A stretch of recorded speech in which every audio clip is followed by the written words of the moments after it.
Merhabalar sevgili dostlarım, hoş geldiniz. Yeni bir haftaya başlıyoruz. 20-26 Kasım haftasında gökyüzünde neler oluyor? Hepinize sevgiler, selamlar. Öncelikle şunu söylemek istiyorum. Sağlığım çok iyi. Soran, merak eden, mesaj atan, sesli mesaj atanlar, WhatsApp'tan arayanlar çok teşekkür ediyorum. O kadar mutlu oluyorum ki, o kadar kendimi yalnız hissetmedim ki bu süreçte. Herkese binlerce teşekkürler. Allah hepinizden çok razı olsun. İyiyim, çok şükür, teşekkür ediyorum. Ve daha da iyi olacağız inşallah hep birlikte. Diyorum sevgili arkadaşlar. Bu arada tabii ki yayınlarımı beğeniyorsunuz. Lütfen abone olmayan sevgili dostlarım, lütfen abone olun. Çünkü izleyenlerin birçoğu aslında abone olmayan izleyiciler. Abone olanlar zaten benim devamlı irtibatta olduğum sevgili dostlarım, danışanlarım, değerli takipçilerim. Onlar mutlaka bir mesaj bırakıyorlar, beğeni bırakıyorlar. Çok sağ olun, ama aramıza yeni katılan dostlar, sizleri de bu videoların daha çok kişiye ulaşması için, etkileşim alması için mutlaka beğeni, herhangi bir yorum alması gerekiyor. Biz de verdiğimiz emeklerin daha çok kişinin izlemesi için uğraşıyoruz efendim. Şimdi gelelim bu haftaya. Öncelikle şunu söyleyeceğim. Bu hafta Güneş Yay burcuna, Mars Yay burcuna geçiyor. Kasım ayında bizim için aslında 22'sinden sonraki süreç daha rahat ilerleyecek arkadaşlar. Çünkü Akrep dönemi artık sona eriyor. O biraz zorlayıcı, boğucu, kaotik, yeni ay yaşadık biliyorsunuz. Biraz hırslı, hatta karamsar. Belki zaman zaman kendimizi çok diplerde de hissetmiş olabiliriz. Gerçekten ilişkilerde de çok yorucuydu. Ama 22'sinden sonra Güneş'in Yay burcuna ve 24'ünde de Mars'ın Yay burcuna geçmesiyle otomatik olarak hepimizin enerjisi değişiyor. Bu arada şimdiden bütün yay burçlarının doğum günleri kutlu olsun. Sadece yayların değil, yükselen burcu, Mars'ı, Venüs'ü yay burcunda veya özel bir yerleşimi yay burcunda olan tüm dostlara, hepinize de gözünüz aydın diyeceğim. Çünkü yay burcuna geçen güneş haritalarımızda, yay neredeyse işte orada parlayacak. O alanları parlatacak, o alanları gündemimize taşıyacak. Peki ne olacak? Hemen kısaca anlatayım arkadaşlar. Şöyle, şimdi Güneş Yay burcuna geçiyor 22'sinde ve dolayısıyla da Yay uzak hedeflerimizle ilgilidir. Büyümekle, daha geniş, daha evrensel düşünmekle ilgilidir. Hayatımızı biraz daha geniş planda, daha objektif ve aslında hayatımızın uzun vadeli planlarımızı yapmak için bize fırsat verecek. Bunu harekete geçireceğiz. Çünkü 24'ünde de hemen 2 gün sonra Mars, yani bizim eylemlerimizi anlatan, harekete geçiren gezegenimiz Yay'a geçtiğine göre, yine tıpkı Akrep burcundaki Güneş Mars gibi Yay burcundaki Güneş'le Mars da yine hala birlikte ilerliyor olacaklar. Ne yapacağız? Eğitim, özellikle akademik kariyer, yüksek öğrenim. Bu alanda şu anda emek veren, ders çalışan, sınavlara hazırlanan, hangi alanda olursa olsun, birçok dostuma buradan, birçok danışanım da var içlerinizde. Lütfen bu zamanı çok iyi değerlendirin. Çünkü bu bir fırsattır. Yani hem Güneş'in hem de Mars'ın böyle aynı anda, aynı burçta olması bize çok daha güç verecektir ve hedeflerimize ulaşmak için de çok daha kolaylıklar verecek açıkçası. Diğer yandan seyahatler ettirecek sevgili dostlar. Seyahat planları yapabiliriz. Tabii ki bütçesi, zamanı uyan arkadaşlar için. Umarım hepinizin uyar. Umarım gerçekten şuradan çok isteyin. Küçücük de olsa bir gezi, bir seyahat, görmediğiniz bir yeri gezmek, araştırmak, merak etmek çok yay burcu kavramlarına uygundur.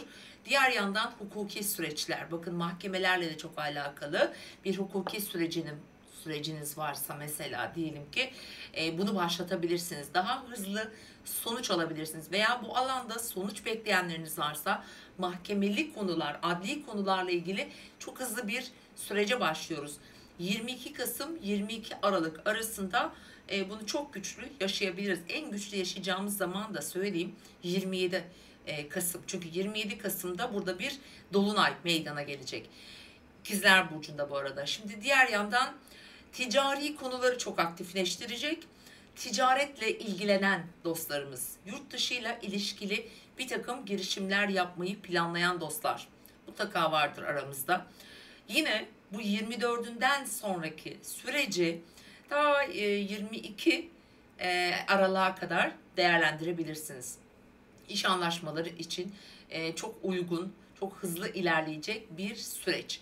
Yurt dışı ile ilgili konular, pasaportlar, vizeler, bu alandaki eylemler için çok daha hızlı, yeni gelişmelerin meydana geleceği bir süreç. Diğer yandan tabii ki yay uzaklarla din, felsefe, inançlar, başka kültürler bunlarla ilgilidir ve yayın zaman zaman gergin olarak yaşayacağımız bir takım zorlayıcı etkileri de var. Dünya gündemindeki savaşı ve şu andaki savaştaki ülkelerin gösterdiği tutumda daha fanatik bir eğilim içinde olacak. Uluslararası ilişkilerde bunu daha çok göreceğiz. Mağdur olan halklar, insanlar, göçle ilgili başka yerlere yayılmak, başka işte ülkelere, şehirlere yerleşmek anlamında ki Türkiye için de çok önemli bu süreç arkadaşlar. Bu 24'ü ile birlikte hayatımıza girecek bu süreç, bu savaşların ve aslında fanatizmi körükleyen bir takım eylemleri de meydana getirecek. Bunu da unutmamalıyız. Bu aslında terörle de, terör eylemleriyle de ilgili olacaktır. Seyahatler, işte uçuşlar, trafik, karayolları, karayolları ile ilgili bir takım zorlu ve olumsuz koşullar oluşabilir.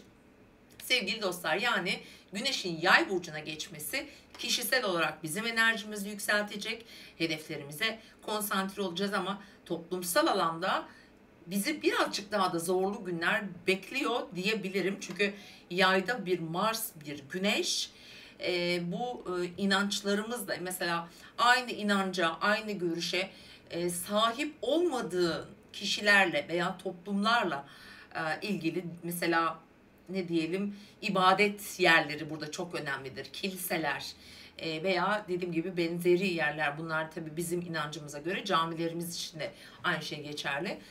Buralarda buralarda çalışan, buralarda görev yapan insanlar için de önemli değişimler, gelişmeler, bir süreçler meydana gelecek efendim. Önce bunu bahsettik. Birazcık uzun anlattım. Ama daha iyi anlayabilin diye. Şimdi bu haftayı özetleyeceğim. Bu haftanın günleri nasıl? Ondan sonra da hemen burçlarımıza geçeceğim. 20 Kasım Pazartesi günü Ay Kova burcunda başlıyoruz arkadaşlar güne. Daha sosyal enerjiler aktif. Bir de şunu söyleyeyim, hava şartlarında gerçekten meteorolojinin de söylediği gibi suya yakın, denizlere yakın, akarsulara yakın yakın yerlere oturan arkadaşlar çok daha dikkatli olmalı. Çünkü bu hafta bilhassa çarşamba gününe kadar ciddi bazı yağışlar olabilir. Şöyle ki pazartesi günü Ay Kova burcunda başlayacağız. Saat 13.48'e kadar Ay Kova burcunda. Ondan sonra 17.28'de Balık burcuna geçecek ve çarşamba gününün akşam saatlerine kadar Ay Balık burcunda duygusal, hassas, biraz içimize döndüğümüz, biraz içe çekileceğimiz ama aynı zamanda su elementinde bir gökyüzü ve geçen hafta yaşadığımız Akrep burcundaki yeni ayı tetikleyen bir günler, aslında pazar gününden itibaren aslında 19, 20, 21 zorlayıcı ve keza şunu da hatırlatacağım. Mesela bu hafta sonu yine Ay Boğa burcunda olacak. Cuma, cumartesi, pazar, bu 3 gün. Biraz sonra günleri derecelerine göre söyleyeceğim ama yine bu yılın başında yaşadığımız tutulmaları da tetikleyecek günler. Yani şu anda dolunaylar, tutulmaların tetiklendiği günlerdeyiz. Bu bizim için alma verme dengesi çok önemli arkadaşlar. Maddi konular burada çok önemli. Toplumsal konulara dikkat etmemiz gerekiyor ve doğa olayları. Evet, doğa olayları burada artış göstereceğini ya da gösterebilir diyelim. Öyle söyleyelim biz. Şimdi pazartesi günü ayın 20'sinde evet, akşam saatlerinde Ay Plüto'ya seksil yapacak. Gün içerisinde ise saat 17 gibi Ay Satürn'e kavuşuyor. Genel olarak öğle saatlerine kadar olan zaman dilimi çatışmalı ve zor, bilginiz olsun. Salı, çarşamba Ay Balık burcunda ve Salı günü gökyüzünde fena değil, iyi enerjiler var. Balık burcu biliyorsunuz biraz daha mental olarak ve duygusal olarak bizi içe döndürebilir. Daha maneviyatı yüksek günler.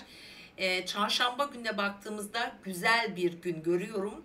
Ay evet yine Balık burcunda, ancak saat 18 ile hemen hemen 20 arasında, akşam saatlerinde gerçi olacak. Boşlukta olacak, sonra Koça geçiyor zaten. Ama çarşamba gününün İlk yarısı gerçekten değerlendirmemiz gereken güzel bir gün olduğunu söyleyebilirim. Ayın Plüto'ya, Mars'a üçgenleri var. Enerjimizin yüksek olduğu girişken aslında enerjiler var. Evet, Perşembe, Cuma. Haftanın en hızlı 2 günü arkadaşlar. Çünkü Ay Koç burcuna geçiyor. Ve Çarşamba günü artık Yay burcunda bir Güneşimiz ve Cuma günü de Yay burcunda bir Mars'ımız var. Ne oluyor? Ay Mars'a, Güneş'e olumlu, uyumlu açılar içerisinde olacak. O yüzden de enerjimiz değişiyor. Daha pozitif bakabiliriz. Daha iyimser yaşayacağımız söylenebilir. Ve Perşembe günü bu arada tabii Güneş'in ve Mars'ın Yay burcuna geçişiyle birlikte Balık burcundaki Satürn'e karesi olacak ve Perşembe günü Güneş Satürn karesi var arkadaşlar.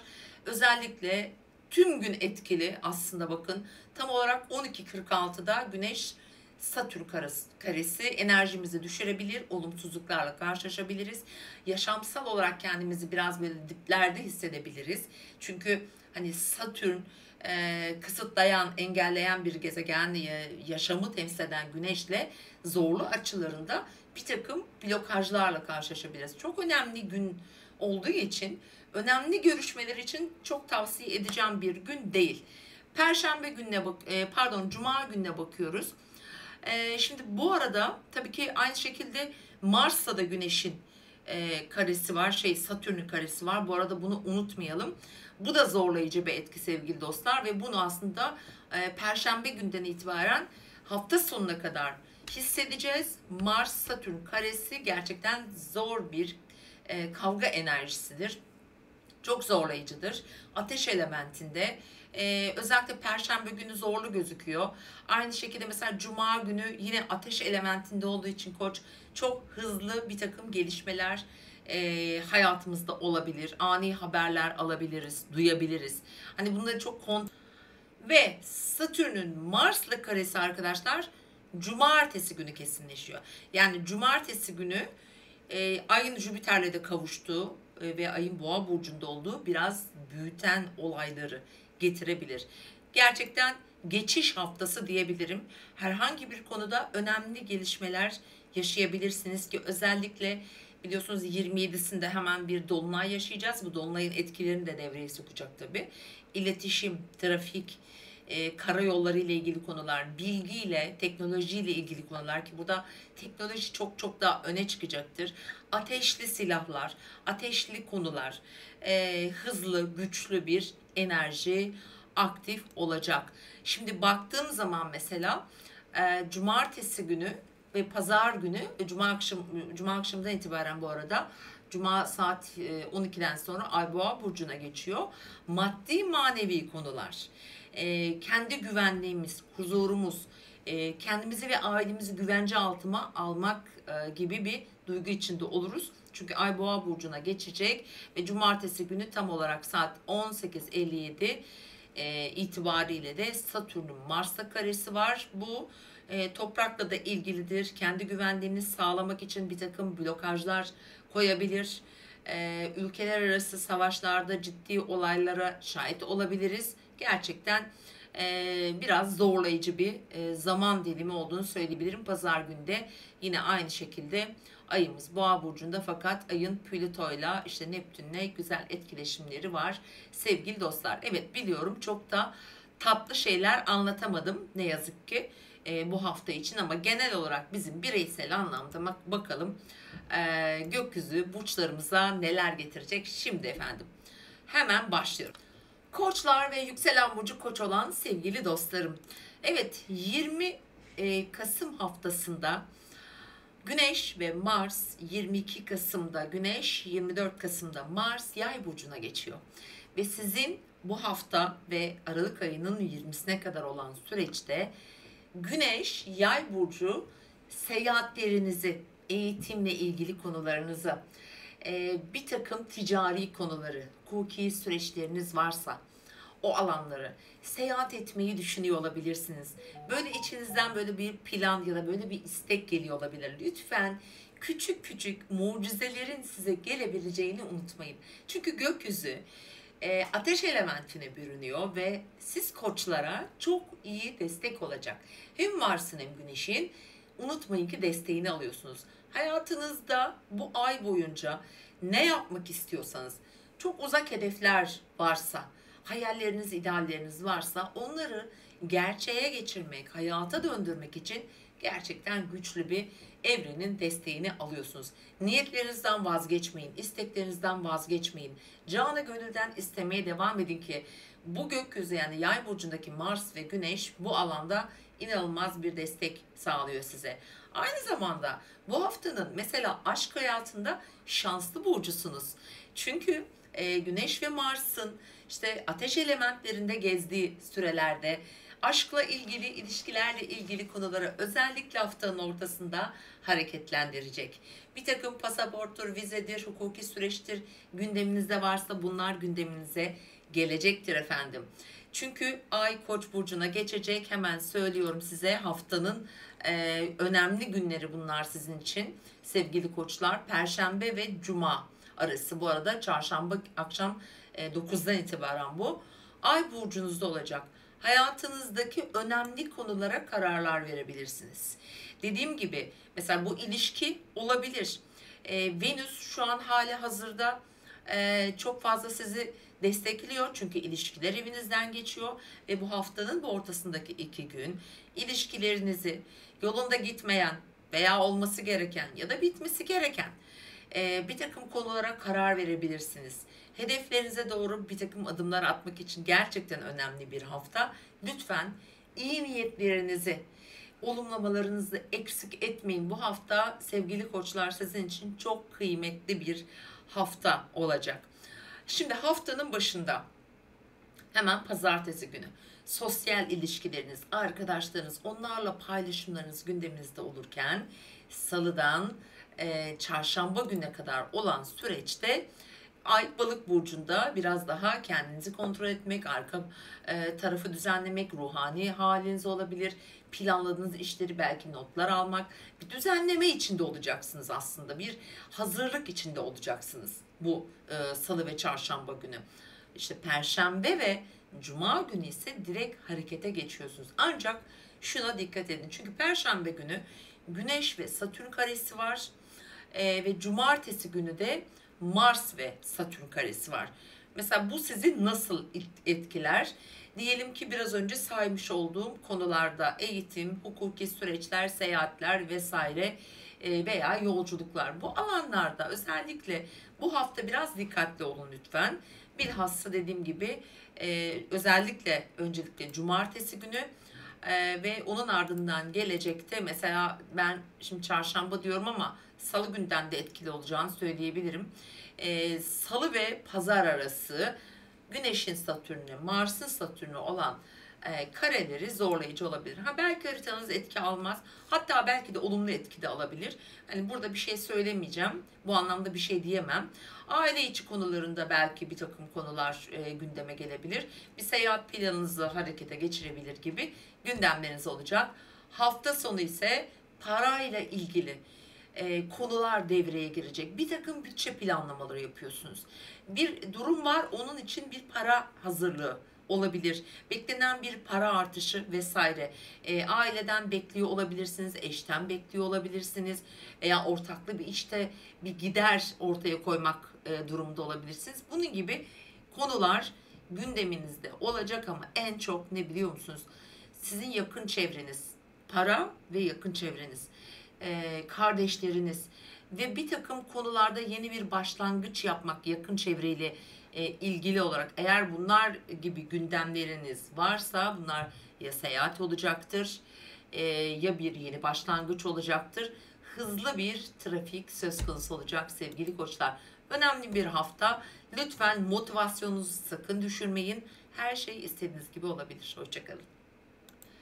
Boğa ve yükselen burcu boğa olan sevgili dostlar. Evet, 20 ve 26 Kasım haftasında, evet, Güneş'in ve Mars'ın 22'sinde Güneş, 24'ünde Mars'ın Yay burcuna geçtiğini görüyoruz ve hayatınızda para dinamikleri çalışıyor sevgili boğalar.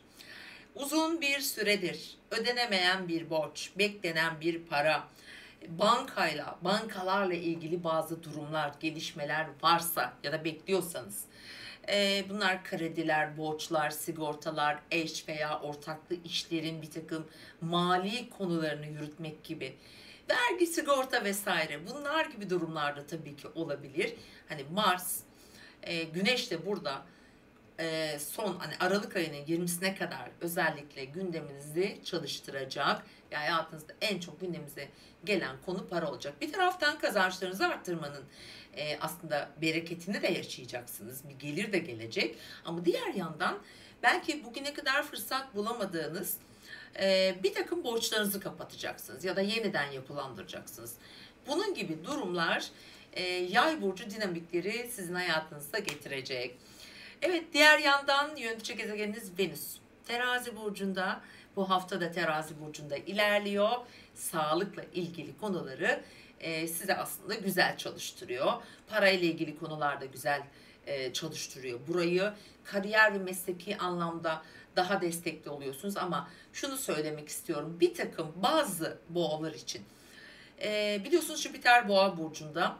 Şimdi bu hafta, yani 20 Kasım haftasını, yani son hafta 26'sına kadar olan cumartesi pazardan doğrusu söyleyemedik bir türlü.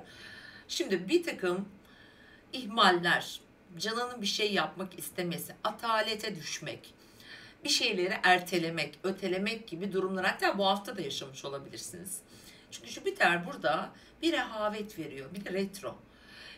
Böyle bir plan yapıyorsunuz, harekete geçiremiyorsunuz, risk almak çok istemeyebilirsiniz, daha güvenli ilerlemek istiyor olabilirsiniz. Ha, bu bana yeter şimdilik de diye düşünebilirsiniz ki boğaların çünkü öyle bir tok gözlülüğü vardır.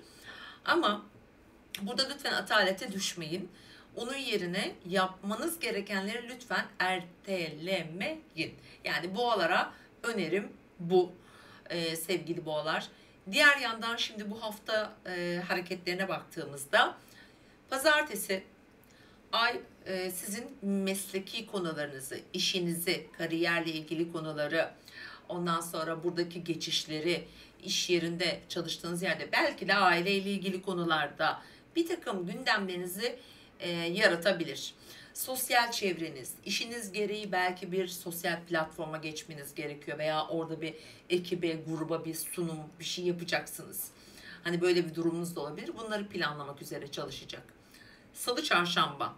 Daha sosyal bir iki gün. Oldukça girişimci, hayalperest, hayalleri hayata geçirmek için daha önceden düşündüklerinizi o anda yapıyor olduğunuzu bile hissedebilirsiniz. Unutmayın. Çünkü hani balık burcu bu demektir. Hani bazen şöyle bir şey yaşarız. Aa, ben bunu daha önce yaşamıştım. Mesela olur ya, hani daha genç yaşlarımda bana daha çok oluyordu. Bu aralar olmuyor. O yüzden hayal etmeyi bırakmayın. İdeallerinizden vazgeçmeyin. Çünkü onu bir gün mutlaka yaşayacaksınız sevgili dostlar. İşte böyle bir iki gün olabilir sevgili boğalar. Hafta ortasına geldiğimizde bu çarşamba akşamı ve cuma arası. Şimdi ay artık güneş artık yaya geçiyor.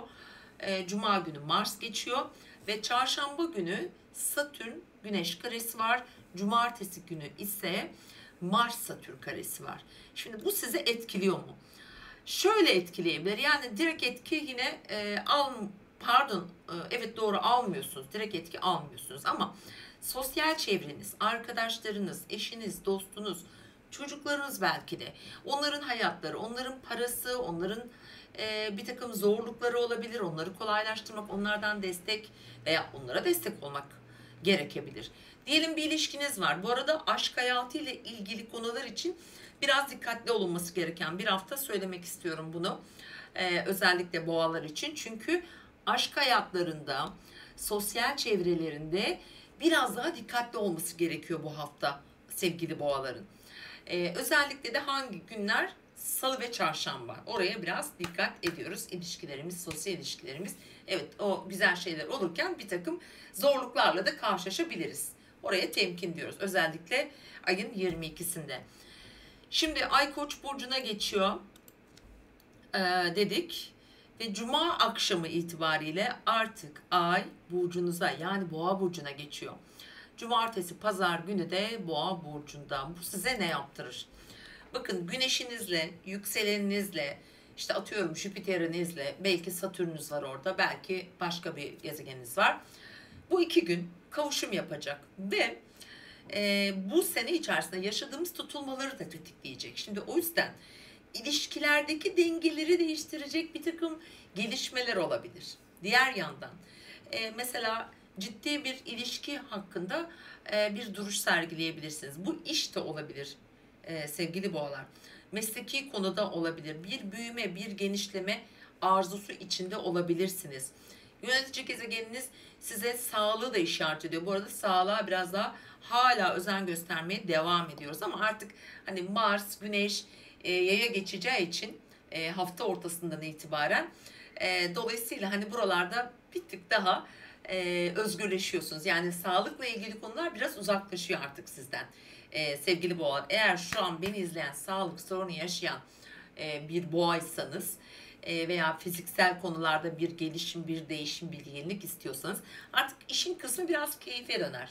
Estetiğe döner, güzellikle ilgili konulara döner, kilo vermeye döner.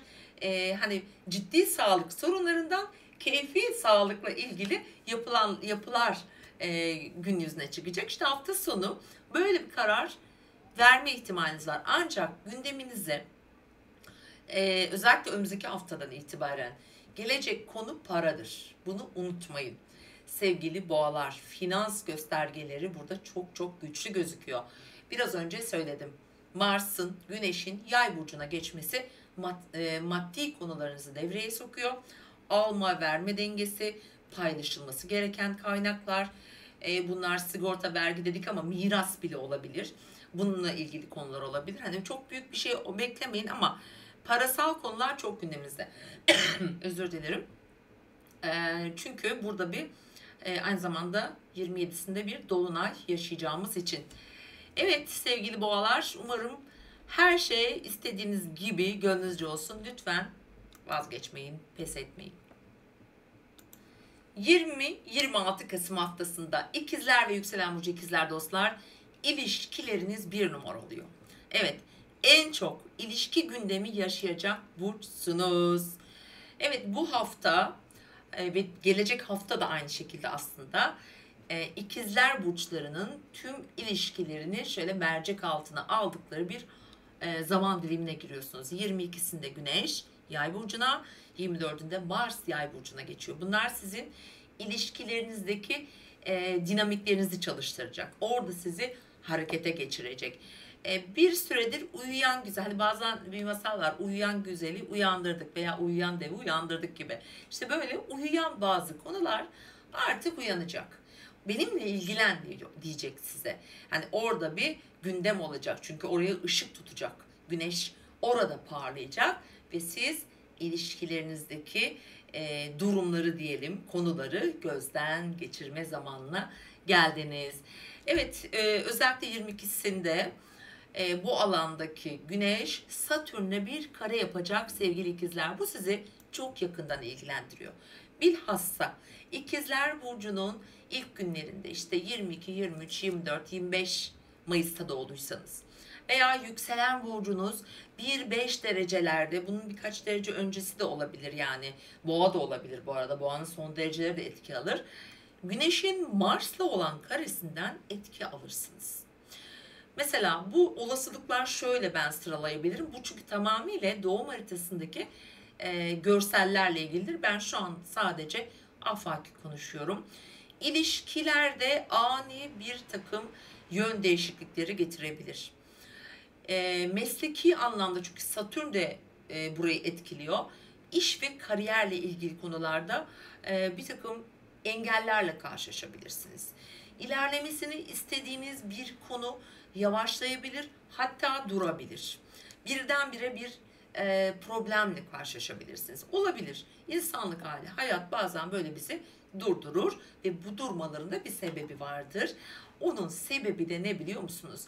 Biraz gözlem yapmanız gerekiyor. Biraz düşünmeniz gerekiyor. Acaba bir yerde abartılı bir şey mi yaptım? Acaba bir yanlışım, bir eksiğim mi var? Biraz daha mı çalışmalıyım? Yeniden mi gözden geçirmeliyim diye ki bunlar daha çok mesleki anlamda ebeveynler, evli olanlar için bakın eş partner ilişkileri burada çok çok önemli. Çünkü aynı zamanda cumartesi günü de bu sefer Mars'la Satürn karesi olacak. O yüzden diyorum ki ikizler burçları hayatınızda özellikle ilişkileriniz, iş ortaklıklarınız, toplumsal konularda vesaire bir avukat olabilirsiniz. Çok büyük bir davaya bakıyor veya çok büyük bir davayı almak üzere belki de aldınız. Toplumu ilgilendiren, herkesin gözü önünde olan bir durumdur çünkü genellikle. Sadece avukat demeyelim. Mesleki durumları işte öğretmendir, akademisyendir, yazardır gibi, mühendistir, işte bu gibi meslek gruplarını da ilgilendiriyor. Seyahatler, uzak yolculuklar vesaire bunları da içine alıyor. Onu da söyleyebilirim. O yüzden dikkatli olun lütfen. Kendinize, ilişkilerinize özellikle daha dikkatli olun ama sizin de yine yükselen burcu ikizler için de aynı şeyi söylemek istiyorum ve ikizler için tabii ki sağlıkla sınandınız, biraz zorlandınız, iş hayatında çok yorucu durumlar geçirdiniz. Özellikle belli bir yaşın üzerindeki aslında ikizler ve yükselen ikizler çok yoğun bir tempo ve yorucu bir tempo yaşamış olabilirler ama güzel olan şu ki bu hafta aşk hayatında en şanslı sizsiniz sevgili ikizler. Özellikle mesela pazar günü hani 19 ve 20 yani pazartesi günü için konuşuyoruz tabi. Seyahatlerde, ilişkilerde, özellikle ilişkilerde sizi destekleyen bir şu anda Venüs var. Biraz geçmişle bağ kurabilirsiniz, eski günleri kıyaslayabilirsiniz. Çocukları ile ilgili konular için yine bu hafta ön plana çıkacak sevgili ikizler için. Ama en çok dediğim gibi bu alanda günlere göre de değerlendirdiğimde mesela pazartesi günü Ay Boğa burcunda seyrediyor olacak. Pazartesi günü Kova burcunda seyahat, iş vesaire ama Salı ve Çarşamba işte Ay Balık burcunda tam da bu Satürn Mars, Güneş Mars karesini çalıştıracak sevgili dostlar. Çok önemli olabilir. Aniden işten ayrılma, mesleki anlamda bir değişiklik dediğim gibi derece olarak etki alıyorsanız çok çok çok önemli. Ani dürtüsel hareketlerde bulunmayın. Ani kararlar vermeyin. Özellikle Salı ve Çarşamba. Perşembe, Cuma. Sizin için daha sosyal, çok daha enerjik bir süreç. İlişkilerinizi işte burası harekete geçiriyor. İlişkiler adına çok güzel etkiler alıyorsunuz. Ani gelişmeler bekleyebilirsiniz burada. Çünkü Venüsyen etkiler var aynı zamanda. Yakın çevrenizle diyalog içerisinde olursunuz. Çok fazla haber trafiği söz konusu olur. Aynı zamanda bir iş toplantısı veya bir arkadaş toplantısı gibi keyifli bir 2 günde olacağını söyleyebilirim. Ve hafta sonuna geldiğimizde ise hemen haritamı açıyorum. Cuma akşamından pazar gününe kadar olan süreçte Ay artık Boğa burcunda. Bu hafta sonu biraz içe dönen bir enerji altında olabilirsiniz. Aynı zamanda da biraz nasıl diyelim sorgulayan, bekleyen, gözlemleyen, bazı konulardan haberiniz olabilir. Duymadığınız bir şey önünüze gelebilir. Biraz böyle sırlı günler öyle söyleyebilirim. Ve çok önemli bir haber aslında o bir dahaki hafta olacak tam 27'sinde. Sizin burcunuza bir dolunay doğuyor ve bu dolunay ikizler burcunun 4 derecesinde biraz önce saydığım gibi özellikle işte 22-25 Mayıs tarihlerinde veya birkaç gün öncesinde doğmuş bir ikizlerseniz evet bu dolunaydan da çok önemli bir etki alıyorsunuz. Ve Yay burcundaki gelişmelerle bir takım ani yol ayrımları da getirebilir. İlişkiler hakkında kararlar alabilirsiniz. Bu bir evlilikte olabilir, ayrılıkta olabilir bu arada.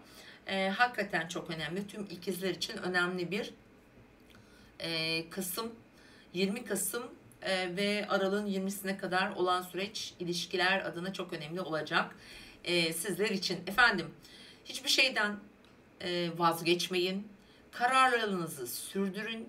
İlişkilerde bir takım tamir edilmesi gereken, üzerinde çalışılması gereken konular olabilir.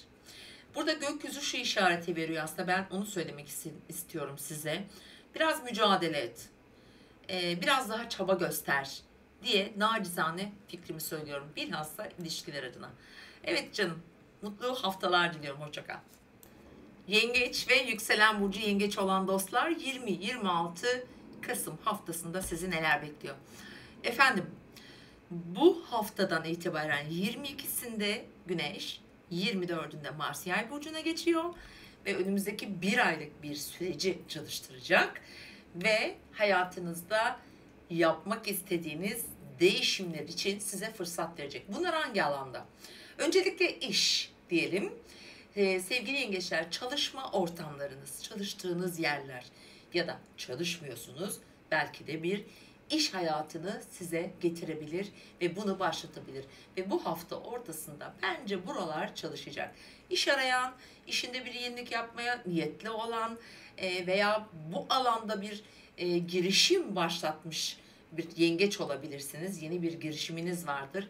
Ekiple, grupla çalışmalarınızı aktifleştireceğiniz bir süreç olacak. İkinci konumuz ise sağlık. Bu bir aylık süreç içerisinde hemen ayın 22'sinden itibaren 24'ünde tam olarak güçleniyor. Biraz sağlık gündemleriniz gündeme gelecek. Herhangi bir ertelenmiş bir sağlık gündeminizi tekrar gündeminize alabilirsiniz. Bir tedavi başlatabilirsiniz. Bir check-up yaptırabilirsiniz. Hiçbir sağlık sorununuz olmasa bile buna bağlı konularda belki kendinizi iyileştirmek, ruhunuzu iyileştirmek isteyebilirsiniz.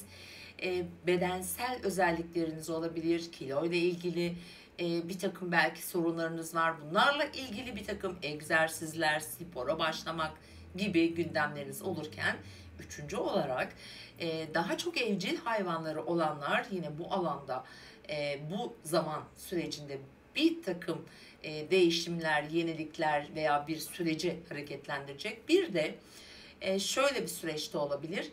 Sosyal çevreniz, akrabalar, arkadaşlar, uzak akrabalarınız olabilir. Onların yaşamlarında bir takım yenilikler, değişimler olma ihtimali var. Bu değişim ve yeniliklerin aslında biraz aile içerisinden, yani aile köklerinizden gelen, belki de biraz güzellik, estetiğe de dayalı konular yer alabilir efendim. Ve bu hafta çok önemli. Çünkü Mars ve Güneş buraya geçtiği gibi Balık burcundaki Satürn'e bir kare yapıyor. Şimdi öncelikle onun için hepimiz, her burç için söylüyorum. Hani sizin için belki çok yani önemli olmayabilir ama sağlık açısından önemli olabileceğini düşünüyorum. Bu arada çarşamba günü Güneş ve Satürn karesi var. Cumartesi günü ise Mars'la Satürn karesi var. Bu sizin için biraz önce de dediğim gibi aslında bir takım hukuki süreçleri, iş yerinde olan olayları biraz hukuki alana taşımak olabilir. Bir takım tedavi süreçleri olabilir. İyileşmek için biraz daha hızlı çaba harcamanız gerekebilir. Hani aniden de bir durum da söz konusu olabilir. Bir ticari anlaşmanız vardır. Aniden hop iptal edilebilir, ertelenebilir. Bir sınavınız vardır. Bununla ilgili olabilir gibi. Mesela bir işte sağlık gündeminiz olur. O gün bir hastane işiniz çıkar ve orada bir ya nasıl diyelim, blokaj olarak kabul ederiz ve o işi gerçekleştiremezsiniz gibi. Ama tabii ki doğum haritanız eğer etki alıyorsa bunları yaşarsınız efendim. Şimdi onun dışında başka bir gezegen değişimimiz yok ve pazartesi günü Ay Kova burcunda. Parasal konuları değerlendiriyorsunuz. Finansla ilgili ödemeler, bankadaki borçlar, işte faturalar vesaire, vergiler, paylaşılan kaynaklar, yani para ve mali konular gündeminizde. Hemen Salı ve Çarşamba günü Sizin için biraz önce dediğim gibi bu Mars ve Güneş Satürn karesini çalıştıracak bir süreç olacak. Seyahat, geziler, iş planları, yine uluslararası konular, hukuki süreçler, mahkemeler, özellikle yükselen burcu yengeçler, yani yükselen burcunuz mesela ilk derecelerdeyse önemli olabilir. Bence destek alırsınız. Yani yengeçler buradan güçlü bir destek alabilir. Özellikle yengeç burcunda gezegenleriniz varsa ilk derecelerde çok olumlu da geçebilir. Dediğim gibi doğum haritanızda çok çok ilgilidir bu. Ben sadece afaki konuşuyorum. Evet, çarşamba gününden itibaren ise çarşamba ve perşembe günleri, cuma günü de aslında buraya katabiliriz, cuma akşam saatlerine kadar. Şimdi yaşamınızda önemli bir gelişme bekleyebilirsiniz. Hangi alanda? Çalışanlar işle ilgili konulardan. Güzel bir haber alabilir. Takılan bir işiniz aniden süratle hızlanabilir mesela. Parasal konularda güzel bir gelişme bekleyebilirsiniz. Bu hafta maddi konularda güzel gelişme bekleyecek burçlar arasındasınız sevgili yengeç burçları. Özellikle de dediğim gibi çarşamba ve cuma arasında şanslı, fırsatlı, gayet talihli olma ihtimaliniz efendim var. Çünkü ay ve Mars ve Güneş arasında olumlu açılar var. İşte bir terfi alırsın, bir takdir alırsın, sağlıkla ilgili konulardan güzel bir haber alırsın, güzel bir iş anlaşması yaparsın gibi gibi. Yani bu günleri böyle değerlendirebilirsiniz. Efendim, Cuma'dan Pazar gününe kadar olan süreçte ise daha sosyalleşiyorsunuz. Kalabalıklar içerisinde olabilirsiniz. Eş, dost, akraba ilişkileri, sevdiğiniz insanlar, ilişkileriniz ki ilişkilerinizi gündeme getirecek bir süreç olabilir. Hafta sonu için söylüyoruz tabii bunu. Ama cumartesi günü Mars-Satürn karesi aktif. O yüzden de dediğim gibi dikkatli olmak, bazı blokajlar, engeller vesaire gibi gündemimizde olma ihtimali var. Bunu değerlendirin lütfen. Evet, genel anlamda biraz daha dış konulara açık bir hafta. Sizler için çok daha sosyal bir hafta olacak. Çok hareketli bir hafta olacak. Bilhassa şunu söylemek istiyorum. İlişkiler için hani bu hafta kaç yıldız verirsiniz derseniz Salı, Çarşamba arası ilişkiler adına efendim güzel bir iki gün olacağını sizler için söyleyebilirim. Aşk hayatı, çocuklar, finansal konular anlamında da bu hafta yengeçler için güzel bir hafta olacak efendim. Evet, hiçbir şey sizden daha değerli tabii ki değil. Ama empati kurmayı da biraz daha fazlalaştırmamız gerekiyor hayatımızda. Sizin aile içinizde sizi seven, sizi kollayan, sizi düşünen mutlaka bir abla, eş, anne, çok sevdiğiniz bir arkadaşınız mutlaka vardır. Onların görüş ve duygularına da mutlaka bence başvurun. Mutlu haftalar diliyorum. Aslan ve yükselen burcu aslan olan dostlar 20-26 Kasım haftasında haftanın en şanslı burcu olabilirsiniz. Hatta Aralık ayın 20'sine kadar Güneş Yay burcuna geçiyor bu hafta ve Mars 24'ünde Yay burcuna geçiyor ve gökyüzünde sizi destekleyecekler tam bir ay boyunca sevgili aslanlar. Peki hangi alanda destek alıyorsunuz? Hemen söylüyorum sizlere. Şimdi öncelikle aşkla başlamak istiyorum. Aşk hayatıyla ilgili bilgi bekleyen, benden bir haber duymak isteyen bir aslansanız işte aşk hayatınız, ilişkileriniz, yeni başlangıçlar gibi konular tam bir ay boyunca hareketlenecek. Ama diğer yandan burada Mars da olacağı için ani bir refleksle bir takım sorunlar da meydana gelebilir tabii ki. Ve diğer yandan burada güzel müjdeli haberler de olacak. Çocuklarıyla ilgili konular, özellikle belki bazı aslanların çocuklarıyla bir takım çatışmalar yaşadığını biliyoruz yılın başından beri. Çünkü Satürn'den burası etki alıyor biliyorsunuz. Anlaşmazlıklar olabilir. Biraz ergen yaştaki çocuklarınız varsa onları anlamak, burada anlayışlı olmak, biraz daha sabır göstermek gerekebilir. Bu anlamda burası bazı fırsatlar tabii ki verecek sizlere. Diğer yandan oldukça sanatsal gücünüzü yükselten, size ilham veren, belki yeni bir hobi hayatınıza katabilirsiniz. Ya da geçmişte bir takım ilgilendiğiniz, böyle gizli yeteneklerinizi keşfettiğiniz bir süreç varsa onları tekrar aktifleştirebilirsiniz. Yani oldukça aslında hareketli, aynı zamanda size destek olan, sizi girişken yapacak, hızlı hızlı böyle bir süreçlere itecek bir sürece başlıyorsunuz bu hafta. 22 Kasım'da Güneş, 24'ünde de Mars buraya geçtikten itibaren efendim. Diğer yandan gerçekten güzel bir enerji bu. Aile içi konularınızı destekleyecek. Aynı zamanda bir takım seyahatler, uzun vadeli planlar, ticari konular, efendim hukuki süreçleri hayatınızda daha hızlı ilerletebileceğiniz, özellikle iş yaşamında tıkanmalar, tıkanıklar yaşayanlar tabii ki önünüz açılacak. Ancak bu hafta 22'sinde Satürn Güneş karesi, 24'ünde Mars buraya geçiyor. Bunu da unutmayalım. Cumartesi günü de Güneş Mars karesi. Aslında bu 22'sinden sonra hafta sonuna kadar etkilerin alttan da olsa hissedebiliriz. Özellikle burada şuna, özellikle Aslan Burcu'nun ilk derecelerinde bu arada Güneş'i veya işte burada Yayda veya Balık'ta gezegeni, yerleşimi, ev girişi olan aslanlar etki alır. Her aslan etki almaz. Biraz önce bahsettiğim ilişkiler, finansal konular, paraya dayalı beklentiler, hisse senetleri, tahviller, şans oyunları, biraz böyle piyasalarla ilgilenen bir eğer aslansanız, buralarda zorlayıcı bir enerji aktif olacak bu hafta. O yüzden dikkatli olmak, yatırımlarınıza, paranıza, pulunuza dikkat etmeniz gereken bir takım geri çekilmeler belki gerekebilir. Buraları lütfen iyi analiz edin. Aynı zamanda çünkü finansla da çok ilgili olacak bir ay boyunca burası.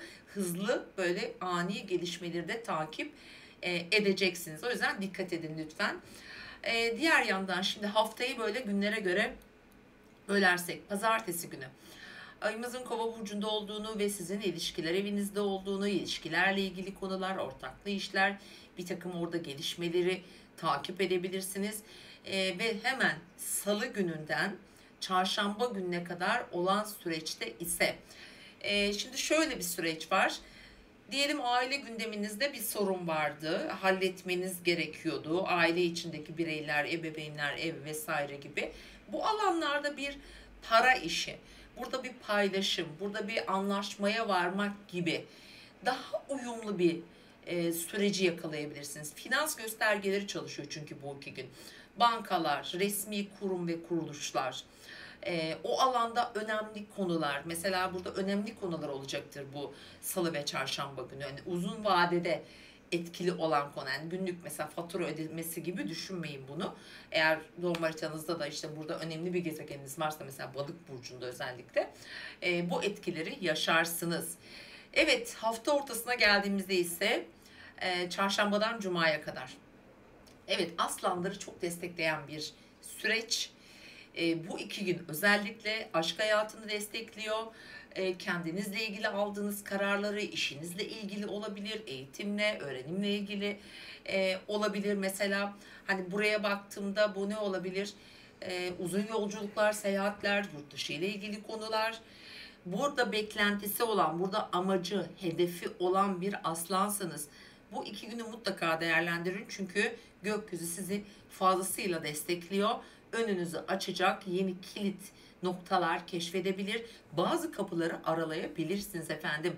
Evet, bu haftanın bu anlamda hem aşkta hem de yolunu açacak, uzun vadeli hedeflerinize sizi götürecek çok önemli bir hafta ortası olacak.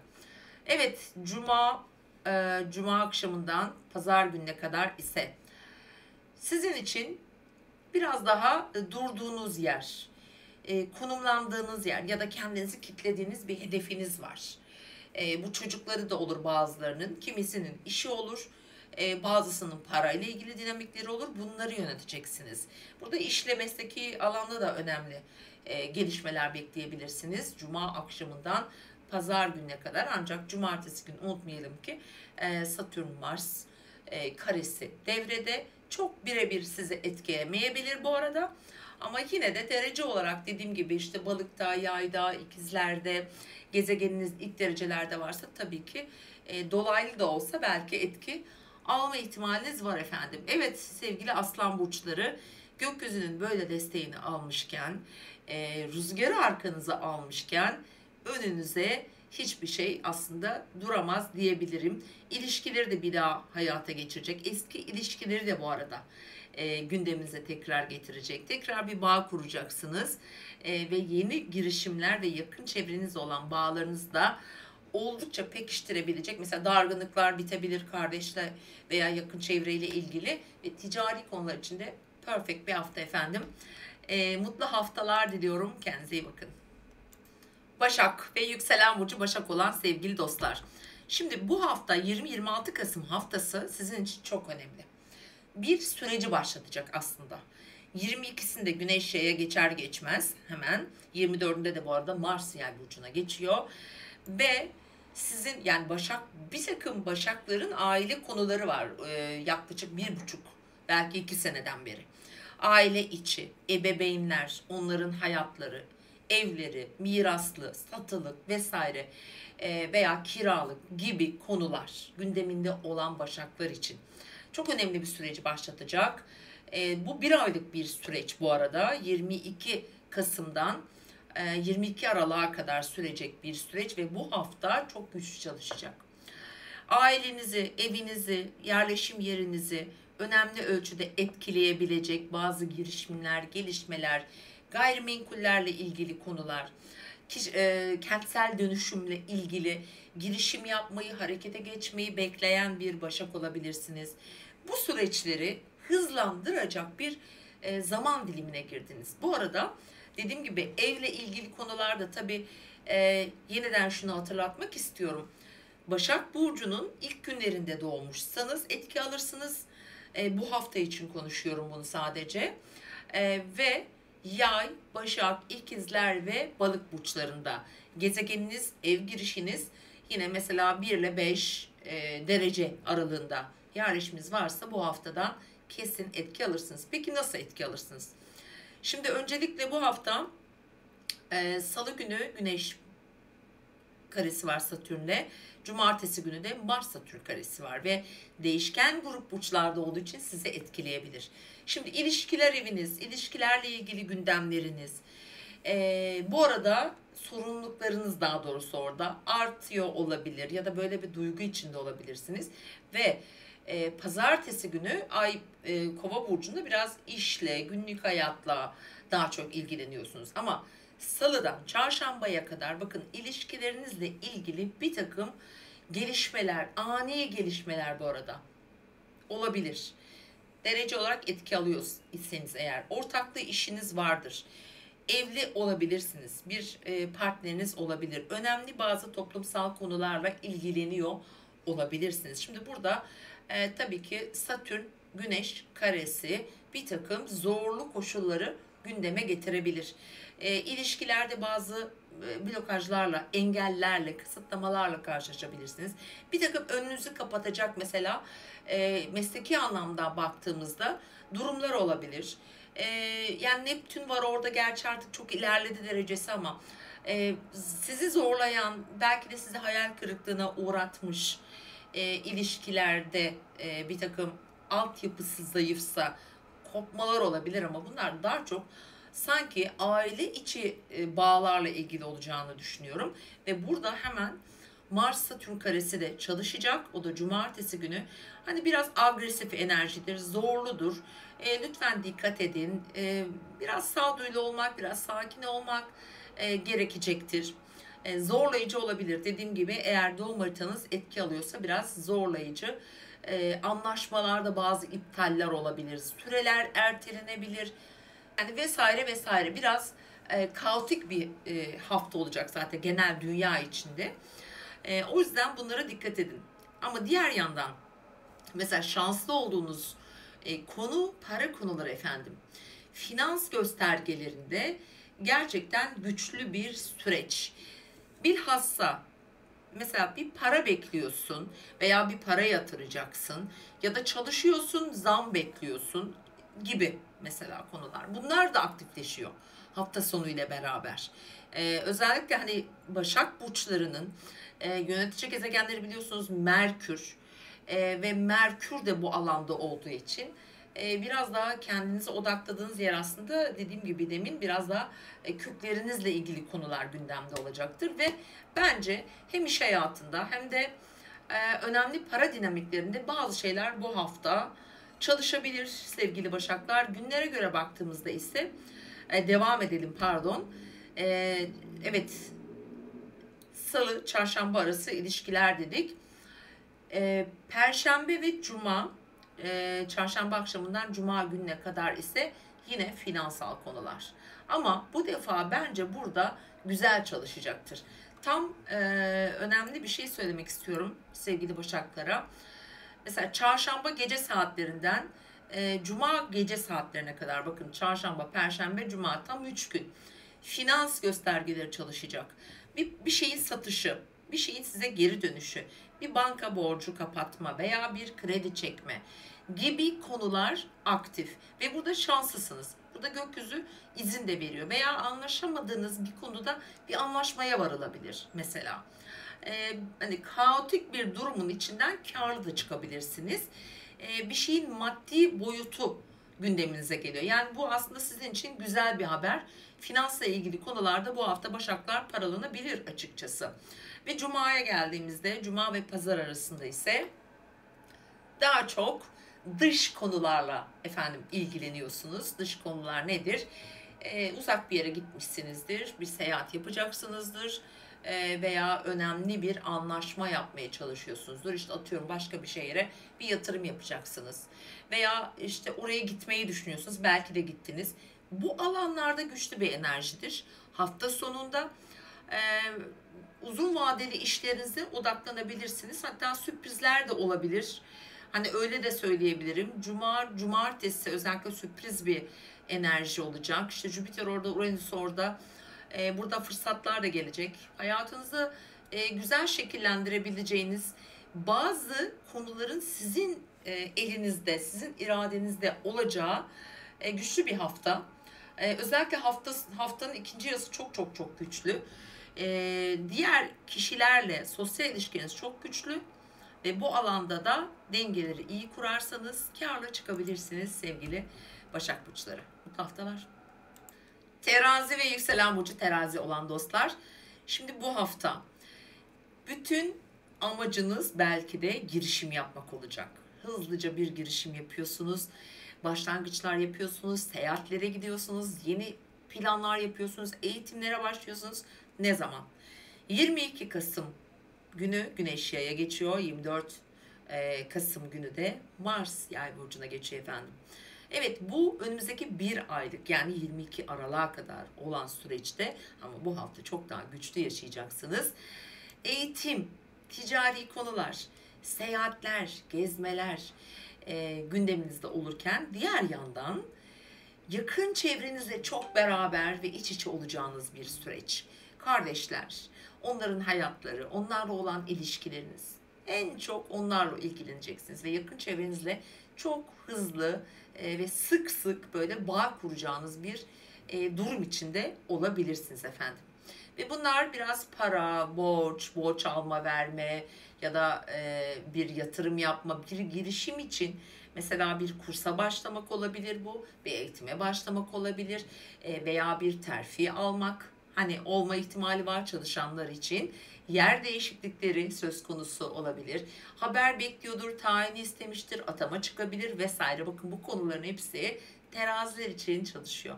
Aynı zamanda şanslısınız da bu arada. Çünkü hala Venüs burcunuzda. Aynı zamanda kendinizle, güzelliğinizle, bakımınızla, dış görünüşünüzle ilgili daha böyle detaylandırabilirsiniz. Biraz para harcayabilirsiniz bu anlamda. Buradan da aslında hani Venüs'ün de desteğini alıyorsunuz. Şanslısınız tabii ki. Şimdi efendim bu hafta Satürn'ün Güneş'le ve Mars'la bir karesi olacak. Birisi 22'sinde, bir diğeri de hafta sonu ama Mars'la Güneş karesi tabii ki 22'sine itibaren bizi hepimize etkileyecek. Teraziler için. Şimdi bu hafta genel olarak nasıl etkiler var onlardan bahsedelim. Pazartesi günü daha çok biraz daha girişimler, yatırımlar olabilir, çocuklar, aşk, ilişkiler, biraz daha böyle yaratıcılıkla ilgili, sanatsal belki de faaliyetlerle ilgili bir gün olacak. Ve salı gününden çarşamba gününe kadar olan süreçte de hızlı bir çalışma temposuna giriyor sevgili teraziler. Ertelediğiniz işlerinizi yapabilirsiniz. Sorumluluklarınızı ihmal ettiğiniz durumlar varsa, mesela bir işi erteliyorsunuz, işte mesela bir yere gideceksiniz, erteliyorsunuz veya doktorunuz var, randevunuz var, canınız gitmek istemiyor, bilmem ne vesaire. İşte bunlar için çok güzel. Burada ilişkilerinizle beraber, işle ilgili konularla beraber, evcil hayvanlarla beraber yoğun bir 2 gün yaşayacaksınız gerçekten. Ve bir takım sağlık kontrolleri de söz konusu olabilir burada. Ve diğer yandan tabii hani sorumluluklar dedik burada. Sorumluluk derken çalışan mesela bir teraziyseniz işinizle ilgili ciddi bir sorumluluk alabilirsiniz veya yeni bir ekip, grup kurma, işte yanındaki insanlar veya yanında çalışanlar, beraber çalıştığınız insanlar gibi alanlarda onların düzenleri veya vesaire, onlarla da sanki ilgilenecek bir zaman dilimi olacak efendim. Ve çarşamba akşamından itibaren hayat hızlanıyor. Sizin de hayatınız çok hızlanıyor. Cuma akşamına kadar, çarşamba akşamı ve cuma akşamı tüm enerjiniz ilişkilerinize odaklanacaktır. Mesela evli teraziler ilişkilerinde çözülmesi gereken konuları çözmek için zaten mücadele veriyorlar. Çünkü gökyüzü onlara böyle bir fırsat da veriyor şu an. Yani Venüs de burçlarında. Özellikle ilişkilerinizde bir takım ortak paylaşımlar yapabilirsiniz. Bazı fikirler, birlikte projeler üretilebilir bakın. Anlaşmalar yapabilirsiniz. Kendi niyetlerinizi eşinize aktarabilir. Bir işe girişmek gibi olabilir mesela. Veya ailenizi ilgilendiren konularda. Bunlar eşinizin sağlığı, sizin sağlığınız veya iş, daha çok iş olarak ya da bir eğitime başlamak olarak düşünebilirsiniz. Böyle bir güzel enerji var efendim. Burayı değerlendirin. Güzel çalışacağını düşünüyorum. Çünkü artık Mars ve Güneş de biliyorsunuz Yay burcunda. Buradan da destek alıyor aynı zamanda. Eşinizin, partnerinizin ilişkileri veya onun girişimleri de olabilir. Bir araç almak istiyorsunuzdur mesela, eşinize söyleyebilirsiniz. İşte bir ortağınız vardır. Bir yatırım yapmak için onunla bir işbirliği yapabilirsiniz gibi. Güzel yani. Güzel değerlendirebileceğiniz bir 2 gün olacak. Ve cuma akşamından pazar gününe kadar olan sürece geldiğimizde, işte eğer eşi ikna ettiysek bu parayı bu 2 gün alabiliriz. Çünkü banka işleri, finans işleri, ortaklı işlerden gelen paralar, yani paylaşılan kaynaklarmış, eşinle ortak hesabın olabilir.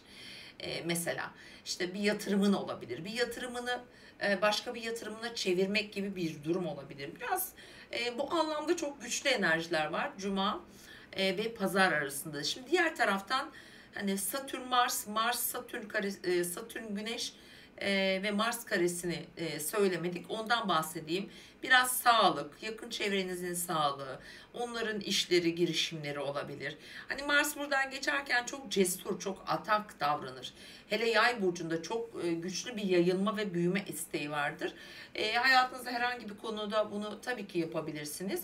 Hızlı bir girişim ama bazı engeller, eksiklikler, işte evran eksiktir, bir şeyin eksiktir, süreç uzayabilir gibi durumlar olabilir. Tabii burada aslında trafik gibi konulara da biraz eğilmemiz gerekebilir. Hani biraz dikkat etmek gerekir. İşte aracın sigortası bitmiştir, kaskosu bilmem ne olmuştur gibi durumlar, engeller yaratabilir. Yani klasik günlük hayatın içinde rutinlerle ilgili olabileceğini söyleyebiliriz. Ama yani sonuç olarak şunu da söylemek istiyorum. Terazi burçları çok gezecekler. Bir sonuç bekliyorsanız eğer efendim, bu hafta sonunda böyle bir sonuca yaklaşabilirsiniz. Bir kariyerden olur, başka bir yerden bir haber, bir seyahat, bir mahkeme ile ilgili bir sonuç, bir hukuki sürecin, mesela avukatınızdan bir telefon gelir, bir dava ile ilgili hani konu olma ihtimali var. Aynı zamanda bir yere gitme planı, bir tatil planı gibi de durum söz konusu olacağını söyleyebilirim efendim. Mutlu haftalar diliyorum sizlere de. Hoşçakalın. Akrep ve yükselen burcu akrep olan dostlar. Şimdi bu hafta, yani 20-26 Kasım haftasında 22 Kasım'da Güneş'in Yay'a geçmesiyle birlikte 22 Aralık'a kadar olan süreçte, çünkü 24'ünde Mars da buraya geçiyor, hayatınızın kalbi para olacak. Maddi konular, kazançlarınız, giderleriniz, gelirleriniz, yeni girişimler, herhangi bir ek iş veya yeni bir iş anlaşması gibi durumlar, yani bütün bu bir ay süreciniz bu şekilde çalışacak sevgili akrep burçları. Tabii öncelikle burada önemli bir hatırlatma yapmak istiyorum. Bu hafta için bunu yapacağım. Derece olarak etki alan akrepler, tabii herkes etki almayabilir. Finansal konularda Salı günü ve hafta sonuna kadar Güneş'in Satürn'e karesi var. Aynı zamanda da Mars'la bir karesi söz konusu olacak. Diyelim şans oyunu oynadınız.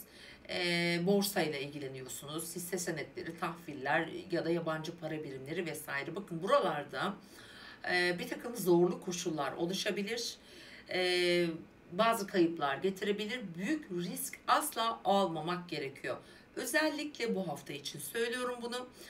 Yükselen burcunuz akrepse ya da burada güneşiniz varsa ya da yay burcunda diyelim bir Mars'ın var ya da işte balık burcunda bir yerleşimin var veya ikizler burcunda. Hani buralar hani finansal konularda etkili olabilir. Lütfen dikkat ediniz. Ha, bu ne olabilir başka? Diyelim ki ortak bir işten bir para geldi ve siz bunu işte çoğaltmak için herhangi bir kağıt aldınız işte. İşte burada Satürn var, işte aniden düşer, aniden bir şey olur, Satürn blokajı gelir oraya.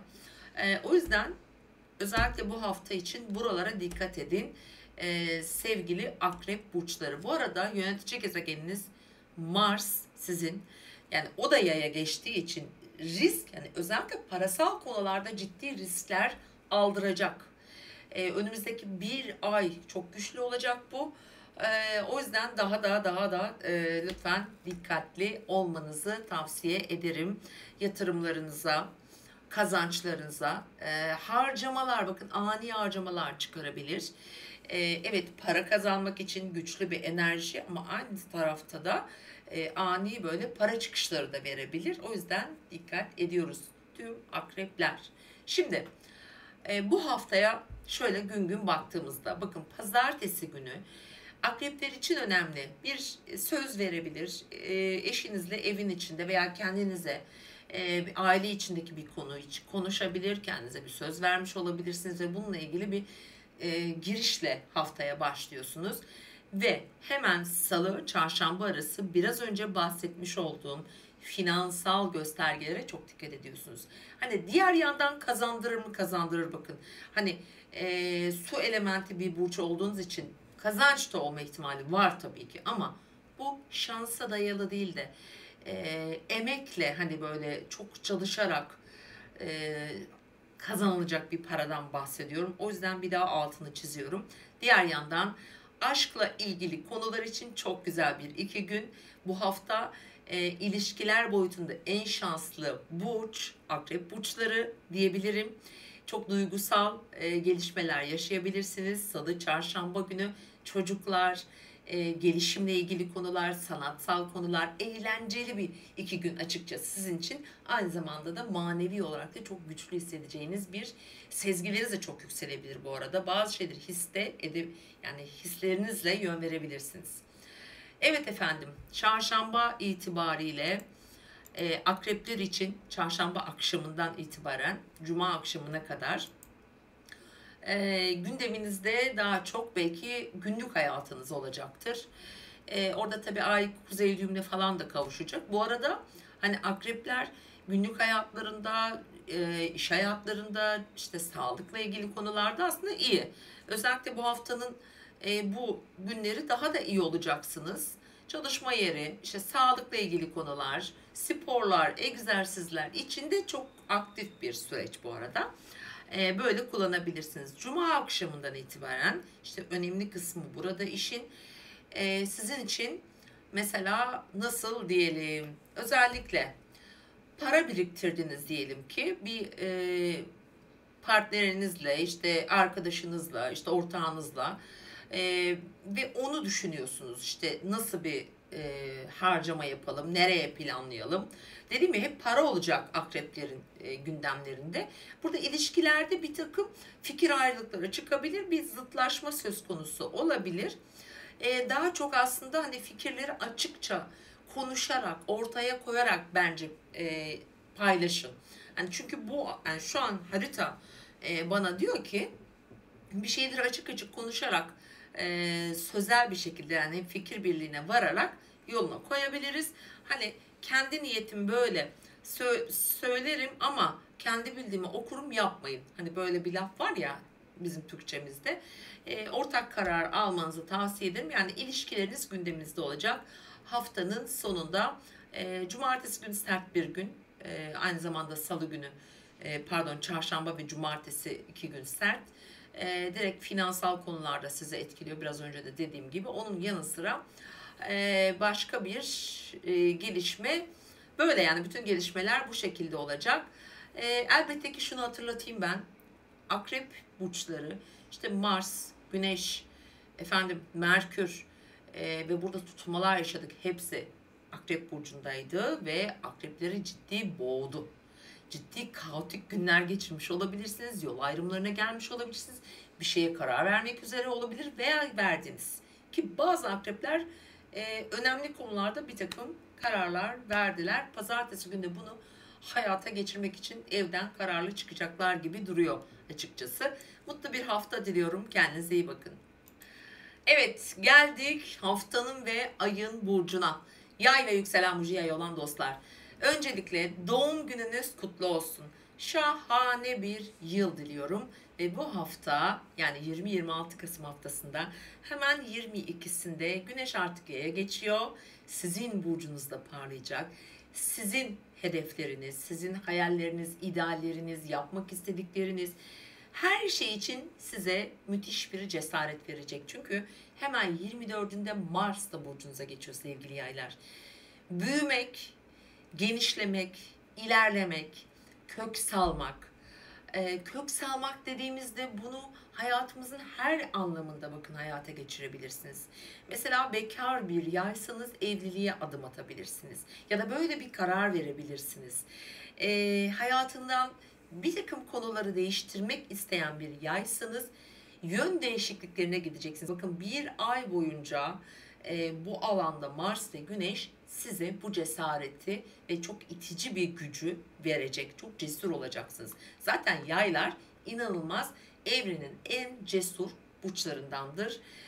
Gözü karadır. Maceralara atılmaktan hiç çekinmezler kendileri. Ama tabii ki dikkatli olmamız gereken bir hafta. Ve özellikle sizin için salı günü, yani aslına bakarsanız 22'sinde Güneş yaya geçtiği gibi Satürn'e bir kare yapıyor ve hafta boyunca etkili, ve Mars 24'ünde yaya geçtiği gibi yine Satürn'e kare yapacak ve hafta sonuna kadar etkili. Peki bu sizi nasıl etkileyebilir? Öncelikle hemen 22 Kasım ve işte 28-29 Kasım arasında doğmuş bir yaysanız, bu arada tekrar doğum gününüz kutlu olsun.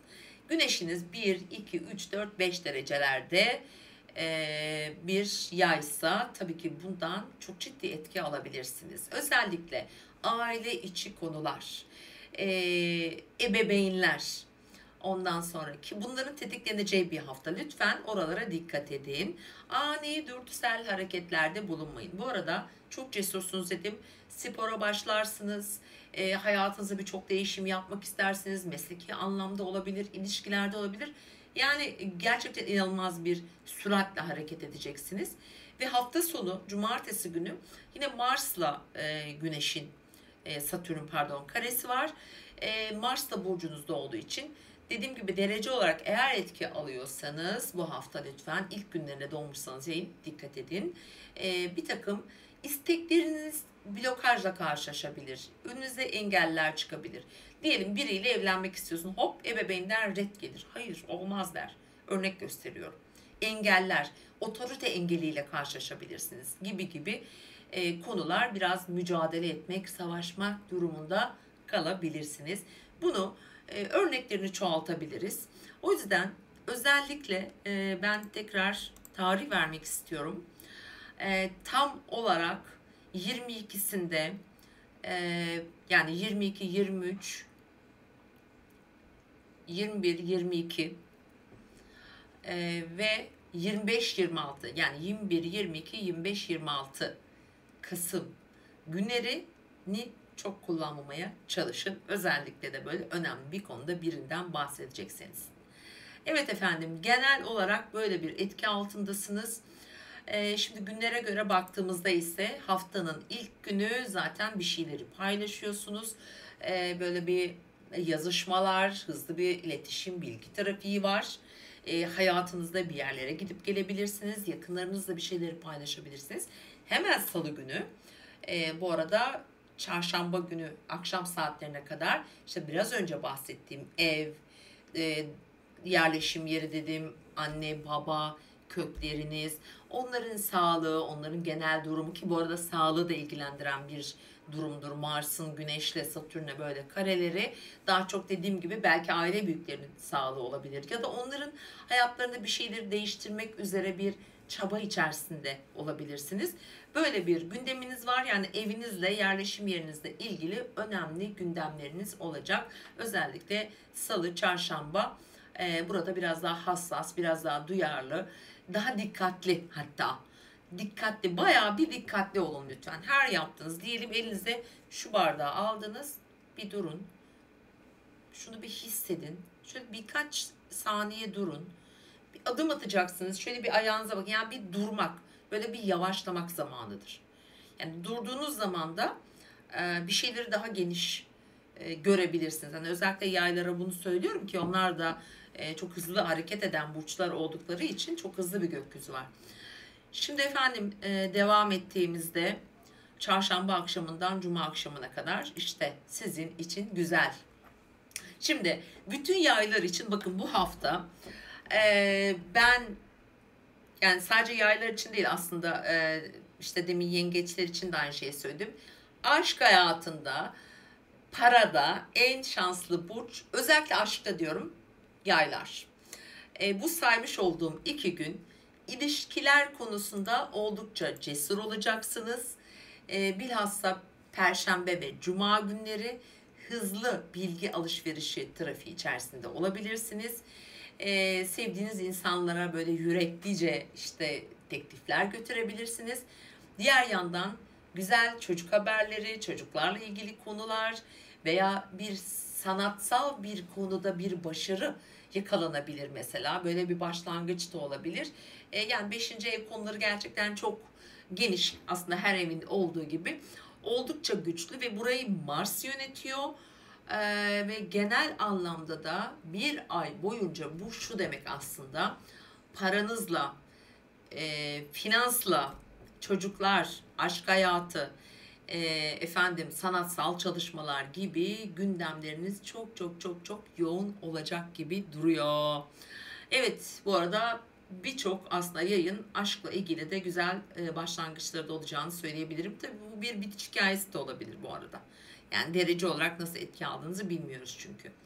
Evet, geldik hafta sonuna. Cuma, cumartesi, pazar.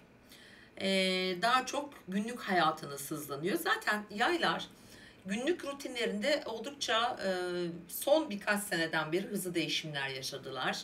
İşte sağlıkta olur, işte olur, iş değiştirme anlamında olabilir.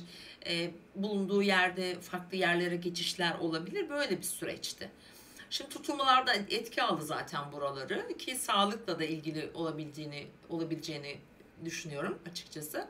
Ve bu hafta sonu burada günlük hayatınız, özellikle cuma günü belki bir doktor kontrol vesaire olma ihtimali var. Biraz önce dediğim, belki sizin değil de belki aile içindeki diğer bireylerin de olma ihtimali var. Günlük yaşam işte temizlikti, detaylarla ilgilenmekti. Biraz konforunuza da zaman ayıracaksınız açıkçası. Böyle bir hafta sonu geçireceksiniz ve ilişkileri en çok gündeminde olan bir burç olarak yaylar gerçekten de sizin için bu hafta sonuyla beraber ilişkilerle ilgili bir gelişme bekliyorum efendim. Bu bir ilişki olur, bu bir iş anlaşması olabilir, bu bir evlilik teklifi olabilir. Bu ilişkilerde yeni bir aşamaya geçmek olabilir. Tüm gündeminiz ilişkiler sevgili yaylar. Bakalım sizleri neler bekliyor. Umarım çok mutlu olursunuz dileyerek mutlu haftalar diliyorum sizlere de. Oğlaklar ve yükselen burcu oğlak olan dostlar 20-26 Kasım haftasında evet Güneş ve Mars artık Yay burcuna geçiyor. 22'sinde Güneş, 24'ünde de Mars Yay burcuna geçecek. Önümüzdeki bir ay tabi bu hafta ile beraber biraz daha içe dönüş başlıyor sizde. Evet, arka plan, biraz merak edilen konular, biraz dinlenmek, biraz merak edip araştırmak, ufkunuzu açacak konulara odaklanmak gibi düşünebilirsiniz. Aynı zamanda bu sizin aile içindeki veya finansla ilgili konularda güzel bir sürece de doğru da götüreceğini söyleyebilirim. Biraz sağlıkla, biraz kişisel gelişimimizle, biraz iç dünyamızla ilgileneceğiz. Biraz arka taraf genellikle bizim haberimizin olmadığı, biraz arka plan enerjiler, zaman zaman böyle kıskançlıklar, fesatlıklar, düşmanlıklar gibi de düşünülebilir. Tabii doğum haritasına göre bunlar yine değişiklik gösterecektir. Güneş aslında sizin kendinize olan inancınızı, güvencinizi duygusal anlamda da aslında büyütebilir. Özellikle bu süreç içerisinde kişisel gelişim çalışmaları yapmak, kişinin kendisiyle öz özbenliğiyle aslında uğraşmak ya da yüzleşmek için çok faydalıdır. İbadet, meditasyon, biraz bilinmeyen ilimle ilgili konulara da merak sarabilirsiniz. Böyle bir süreç olacak efendim. Şimdi diğer yandan sizin için hani keyifli olabilecek şey tabii özellikle Venüs'ün hayatınızdaki bazı dinamikleri karşınıza çıkardı. Kadınlar, hayatınızın başrolüne koyduğunuz kadın figürler. Bu bir patron, bu bir kardeş, bu bir anne olabilir. Bu bir eş de tabii ki olma ihtimali var. Onların desteğini diyelim aslında. Gayet güçlü şekilde alacağınız bir süreçtesiniz. Hafta olarak da ve bir ay olarak da. Şimdi efendim bu hafta gökyüzünde size yarayacak iyi açılar var. Pazartesi günü biraz daha parayla ilgili ödemeler vesaire gibi konularla ilgileneceksiniz aynı zamanda. İlişkiler için de keyifli. Bir takım bağlantı kurmak istediğiniz konular için gayet keyiflidir. Bilhassa tabii bu yakın çevrenizde alıp verme dengesi gündeminizde olacak. Bu yine finans olabilir, bir takım manevi destekler olabilir. Salı ve çarşamba arasında ise oldukça hızlı bir bilgi ve iletişim trafiği içerisinde olacaksınız. Ama diğer yandan bu Güneş'in Satürn'e karesi aktif olacak ve hafta sonu cumartesi günü de Mars'la karesi aktif olacak. Bu bilgi dediğim alanda bazı kesintilere oranabilir açıkçası. Mesela tüm bilgi işlem mesela konuları diyelim, tüm dijital konular, yakın çevrenizde olan iletişimleriniz, buna trafiği de katabiliriz. Herhangi bir konuda bazı engellerle karşılaşma olasılığınız olabilir. Çünkü dediğim gibi Güneş'in Satürn'e karesi, Mars'ın Satürn'e karesi buralarda bazı blokajlar getirebilir, anlaşmazlıklar olabilir. Bir işin olacağı varsa da bazı durumlarda aksayabilir mesela. Bunun gibi konular özellikle 22'sinden hafta sonuna kadar bu arada geçerli. Çünkü cumartesi günü de Mars'ın buraya bir etkisi olacak. Dolayısıyla yakın çevrenizde bazı anlaşmazlıklar içerisinde olabilirsiniz. Çarşamba gününden itibaren ise hemen açıyorum haritamı efendim. Çarşamba cuma arasında. Biraz daha kendinize, ailenize, evinize, evinizin içindeki konulara, belki köklerinize biraz daha mesela ne diyebiliriz? Her zaman dokunmadığınız yerlere dokunabilirsiniz. Bu bir konu da olacaktır. Mesela her zaman açılmayan konular açılabilir ve bir takım görüşlerinizi bildirebilir, ifade edebilirsiniz. Biraz agresyon yüklü olabilir. Bu arada ona dikkat etmek gerekiyor. Hani çabuk böyle sinirlenebiliriz ama diğer yandan bence verimli geçebileceğini söyleyebilirim. Evet, hafta sonuna doğru yavaş yavaş ilerlerken efendim cuma akşamından pazar gününe kadar gökyüzü sizi destekliyor. Daha çok ilişkilerle ilgili konular gündeminizde olacak. Kariyerle ilgili efendim. Mesleki konular. Hayatınızda çıkış yapmak istediğiniz durumları değerlendirebilirsiniz. Çocuklarınız olabilir. Aşk hayatınızda önemli bir ilişki dinamiğini çalıştırabilir. Mesela sürprizler de olabilir bu arada. Ani gelişecek bazı durumlar olabilir. Özellikle cumartesi günü.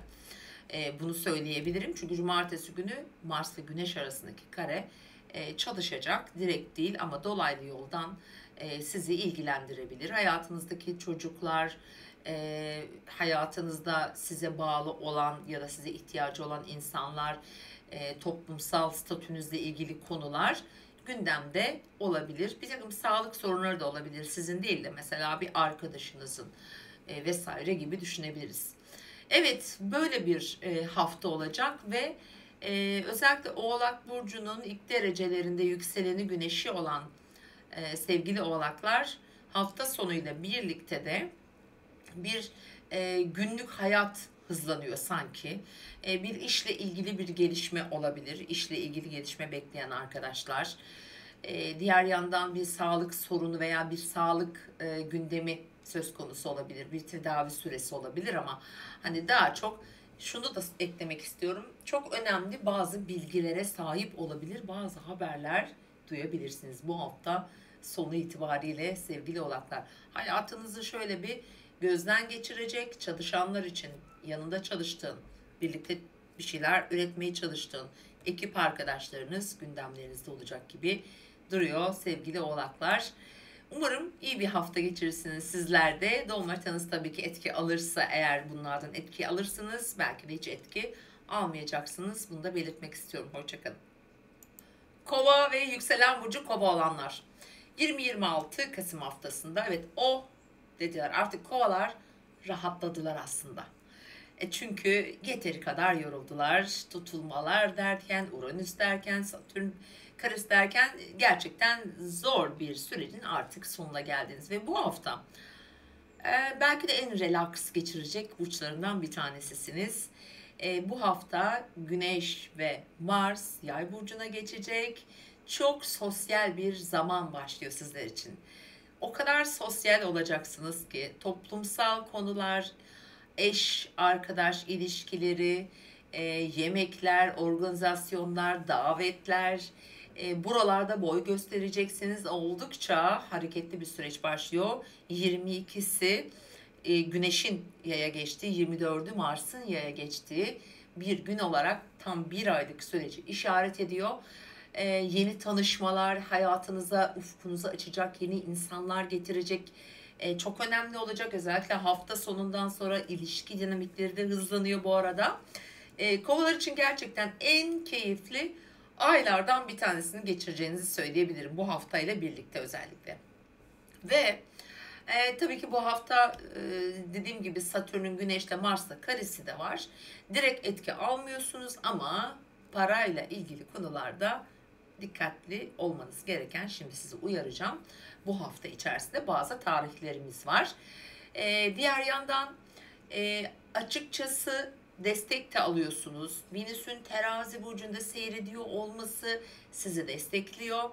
Bir takım uzak hedeflerinize daha kolay ulaşabilirsiniz. Bilhassa yükselen burcu kova olan dostlar, bu mesela uzak hedefleri için, mahkemeli durumları olanlar için başka şehirlere, başka ülkelerle olan bağlarınızı oldukça rahat yönetebilirsiniz. Şimdi bu haftanın ilk günü Ayda burcunuzda, Kova burcunda sizin için bütün haftayı şekillendirebilecek güçlü bir gün. Önemli bazı kendinizle ilgili böyle adımlar atabilir. Belki de bazı kararlar vereceksiniz.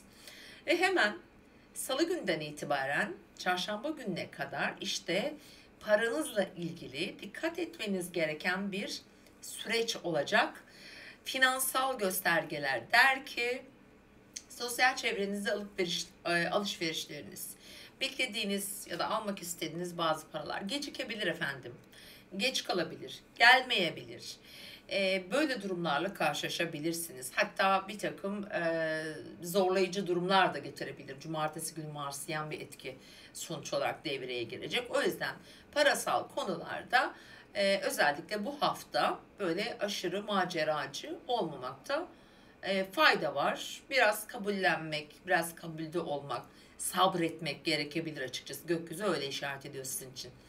Evet, bu 2 gün bu şekilde ve çarşambadan cuma gününe kadar olan süreçte ise güzel bir aslında enerji aktif. Oldukça keyifli geçirebilirsiniz bu süreci.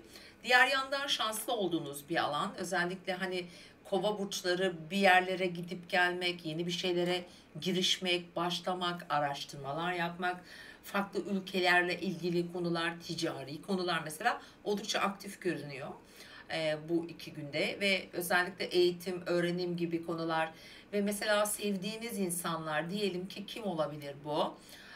Uzak bir yerde kim vardır? Bakıyoruz efendim. Bir arkadaşınız veya işte kardeşinizin ya da sevdiğiniz birinin arkadaşı vesaire. Onların vesilesiyle bir takım tanışmalar, ileriye yönelik projeler gelişebilir. Evet, hafta sonuna geldiğimizde ise Cuma günü, bu arada Cuma ve Pazar arası sizin için önemli. Bu hafta tutulmalardan etki alan bir hafta sonu olacak çünkü Mars'ın da Güneş'le zorlayıcı açıları olduğu için biraz sanki köklerinizi ilgilendiren ailevi konular diyelim gündeme gelebilir. Ve biraz önce bahsetmiş olduğum gibi aslına bakarsanız şöyle baktığım zaman uzak hedefler, uzaktaki birileri veya bir misafir bekliyorsunuz veya bir paket, bir kargo, bir yükleme var. Mesela işte atıyorum ilaçla ilgileniyorsunuz, ilaç sektöründesiniz ya da kozmetik sektöründesiniz, bir ihracat var, bilmem ne var. Bunlarla ilgili konular gündemde olabilir. Yani biraz uluslararası konulara eğiliyorsunuz ama aile içi konuları da konuşulabileceği, aniden bazı şeylerin yön değiştirebilme ihtimalinin de olduğu bir hafta sonu yaşayacağız. Özellikle cumartesi gününe biraz dikkat, sakin kalmakta fayda var. Mars Satürn karesi hakikaten zorlayıcı olabilir. Hepimiz için geçerli ama her burç için uyarmak istiyorum ben. Böyle bir hafta sonu. Nihai sonuca baktığımızda efendim hani temel yapı ne olur derseniz ben şöyle düşünüyorum. Birçok hani kova burcu için bir yeni ortama girme ve orada yeni bir şeylerin olgunlaşması, bir kalabalık bir yerde tesadüfen birileriyle bir proje, bir iş, sadece ya da laf olsun diye konuştuğunuz bir şey hayata geçebilir efendim. Bu parayla, ilişkiyle, bu bir tanışma da olabilir bu arada. Bir ilişki başlangıcı gibi de düşünebilirsiniz ama belki de daha önceden başlamış bir ilişkinin somut sonuçlarını da göreceğiniz bir süreç. Aynı zamanda kovalar için şunu da hatırlatmak istiyorum. Çocukları olan kovalar, çocuklarıyla ilgili konular, belki çocuklarla ilgili ani bebek haberleri falan gelme ihtimali olabilir. Hani böyle aşkla, çocuklarla ilgili de bir hafta sonuna özellikle pazar gününden itibaren girecek sevgili kovalar. Hatta güzel, sevinçli haberler de alacaksınız. Ben bunu 26 Kasım akşamı ya da 26 Kasım'da bekleyin derim efendim. Umarım güzel bir hafta geçirirsiniz. Sizler de tekrar görüşmek üzere. Balık ve yükselen burcu balık olan dostlar. Şimdi 20-26 Kasım haftası aslında en önemli sizin için olacak sevgili balıklar. Şimdi bu hafta ayın da balık burcunda seyrettiği bir hafta olacak. Aynı zamanda değişken grup burçlar arasında da önemli böyle gelişmeler yaşanacak bir zaman bu hafta. 22 Kasım'da akşam saatlerinde Güneş Yay burcuna geçince direkt olarak balıkları tabii ki etkileyen bir pozisyona gelecek. 24'ünde de Mars'a geçtiğinde yine sizi oldukça etkileyen, daha çok balık burcunun ilk günlerinde doğmuş bir balık ve yükselen derecesi ilk derecelerde olan bir balıksanız bu haftada gerçekten çok etki alabilirsiniz. Öncelikle Güneş'in ve Mars'ın bir ay boyunca hayatınızın tepe noktasından geçerek hayatınızın her alanına eşit derecede parlaklığını, ısısını, ışığını yansıtacak efendim. Çözümsüz gibi görünen, sizi zorlayan, sizi düşündüren hatta bazı konular ki bunlar daha çok sadece sizi değil sanki tüm aileyi ilgilendiren gündemler olacak. İşte bir ay boyunca buralarda bir takım gelişmeler bekleyebilirsiniz. Ani gelişmeler, değişimler olabilir. Çalışıyorsanız, bakın mesleki anlamda önemli bir sürece giriyorsunuz bu hafta. Burası tabii ki Satürn'den de, çünkü Satürn de burcunuzda bu arada kare alacağı için aniden bir iş değişimi, bir anlaşmazlık olabilir. Bakın 22'sinde başlayan Güneş, Mars, Satürn karesi hafta sonuna kadar etkili. Lütfen dikkat edin. Ani, öfkeli davranarak bir anda ne derler gemileri yakmayın. Kapıları ardına kadar kapatmayın lütfen. Aralık bırakın şöyle bir. Çünkü ne olur ne olmaz. İyi ayrılın eğer böyle bir durum olursa. Olmayabilir bu arada. Bir terfi de alabilirsiniz. İşinizde yatay bir geçiş olabilir. Mesela uzak ülkelerle, ticaretle, yabancılarla ilgili bir işiniz varsa, bir mesleğiniz varsa burada önemli gelişmeler olabilir. Ama aynı zamanda tabii yani bir Satürn karesi olunca böyle bir takım engellerle de karşılaşabilirsiniz. Özellikle onun günlerini belirteyim ben. Çünkü sizin için gerçekten önemli bu. Bayağı bir önemli hatta. 22'sinde mesela bu çalışıyor. 22'si çarşamba. Cumartesi Mars'la karesi var. Hani en sizi zorlayabilecek belki 2 gün bunlar olabilir. Yani dikkatli olmanızı tavsiye ederim. Onun dışında çok da zorlayıcı enerjiler aslında sizin için yok. Ama tam olarak kesinleşme tarihi bu arada Perşembe günüymüş. Güneş Satürn karesi tam da öğle saatlerine denk geliyor. Hani Perşembe günü biraz daha dikkat diyelim. Evet efendim ve Pazartesi günü haftaya başlarken biraz böyle pazartesi sendromu modunda olabilirsiniz bu arada. Ama hemen o moddan çıkıyoruz. Çünkü salı günü sizin için işte önemli bir süreç. Salı çarşamba arasında siz balıksınız ve ay balık burcunda seyredecek. Bu sizin için önemli bakın. Ay Neptün'le kavuşacak. Aynı zamanda Güneş'e Mars'a hani hemen geçmemiş olacak. Çünkü akşam saatlerine geçecek. Uyumlu enerjide olacak. Özellikle Salı gününün ilk yarısı gayet güzel olabilir. İstediğiniz yönde sonuçlar alabilirsiniz. Beklediğiniz haberler gelebilir. Özellikle beklenen uzaktan gelecek bir haber. Mesela bir nasıl diyelim bir seyahate başvurdunuz, bir vizeye başvurdunuz, onun haberi gelebilir. Bir sınava girdiniz, onun sonucu gelebilir. Veya bir hukuki süreciniz var, ondan haber gibi konular gündeminizde olacak. Salı ve çarşamba sizin için önemli gelişmelere gebe. Bu haftanın en kararlı, ciddi hatta konularını ele alacak burç grubu sizsiniz. Hayatınıza tıkalı kalmış konular veya ilerlemekte nasıl diyelim zorluk çekilen konular önemli ölçüde açılabilir. Ancak dediğim gibi Satürn'ün Güneş'le olan karesi daha çok Perşembe günü öğle saatlerinde aktifleşiyor. Orada bazı blokajlar olma olasılığı var. Efendim evet çarşamba gününden Perşembe gününe kadar daha çok gelir ve kazançlarınızla ilgili konular. Hatta burada çok hırs da yapabilirsiniz. Çok cesur davranacaksınız. Bakın işle ilgili diyelim bir yerde çalışıyorsunuz ve istediğiniz kadar gelir elde edemiyorsunuz. Çat diye iyi bir teklif gelir ve hemen geçersiniz. Yani böyle de bir cesaret gösterebilirsiniz. Böyle bir süreç olacak. Bilhassa bu 2 gün burada çarşamba akşam saatlerine başlıyor. 8'de başlıyor. Cuma akşam saatleri 11'e kadar geçerli bir süre olacak efendim bu. Dediğim gibi mesleki anlamda gerçekten ciddi gelişmeleri bekleyebilirsiniz. İş değiştirebilirsiniz, evinizi değiştirebilirsiniz ki özellikle hafta sonuyla birlikte yani 27'sine geçerken bence Birçok balık ya evini değiştirmeye karar verecek ya işini değiştirmeye karar verecek. Belki de yeni bir iş teklifi alacak. Başka bir yere tayini çıkacak gibi gelişmeleri bekleyin. Mutlaka doğum haritalarınıza bakınız. Şu Mars'ın Güneş'te olan karelerinden etki alıyorsanız hadi özellikle bu hafta biraz temkinli olun. Bir sakin olun, bir durun, bir bekleyin. Bir dahaki haftayı bekleyin mesela. Hani bir durmak gerekir çünkü yani Satürn durdurur genellikle. Yavaşlatır çünkü yavaşlamamız gerekiyordur orada.